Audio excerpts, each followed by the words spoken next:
dans une zone de très forte turbulence pour ces pays-là, avec une inflation totalement hors de contrôle. Et on se souvient ce que ça a donné en Allemagne pendant la République de Weimar. Oui, des résultats pour le moins intéressants. Et c'est une zone de turbulence extrêmement dangereuse, parce que si l'oligarchie se rend compte, je pense qu'elle s'en rend déjà compte, qu'elle est mise en danger en Occident, la dernière option, l'ultime, ça sera la guerre mondiale. Bien sûr. Mais de toute façon, je pense qu'elle sera inévitable à terme. Mais par contre, la question, c'est y aura-t-il une révolution en France avant cette guerre mondiale? Parce que la France est un pays extrêmement important dans le contexte de cette confrontation militaire future.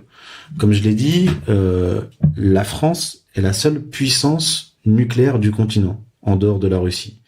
Je mets à part de l'Angleterre, oui, mais elle n'est pas sur le continent, et je la mets à part parce que de toute façon, l'Angleterre, la Grande-Bretagne est une ennemie ontologique de la Russie. De toute façon, s'il y a une guerre mondiale, c'est nécessairement entre le monde anglo-américain et ses vassaux et la Russie. Mais oui, c'est vraiment la thalassocratie. Voilà, mais la perfide Albion et les États-Unis pourraient, via l'OTAN, pousser l'Europe continentale dans une guerre contre la Russie en s'en tenant à l'écart.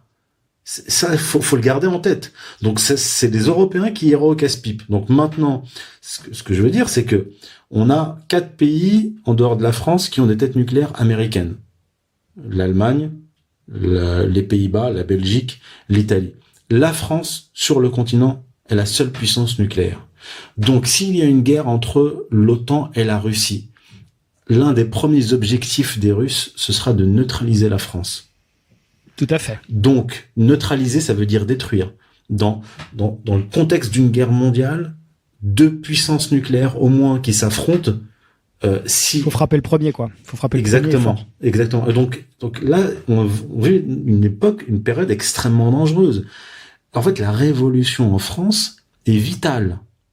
S'il n'y a pas un changement de régime en France avant une guerre mondiale, la France sera détruite. De plus, s'il y a un changement de régime en France et que la France sort de l'OTAN, eh bien, la France sera cette force qui pourra empêcher le continent d'entrer dans une guerre contre la Russie.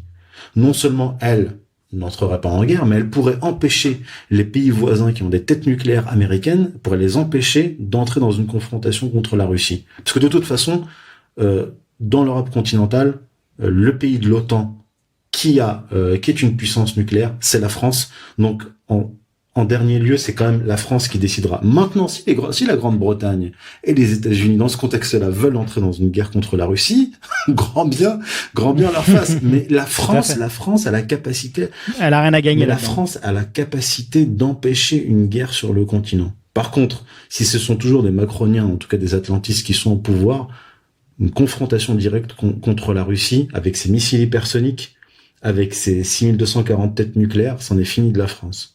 Parfait. Écoute, Youssef, je pense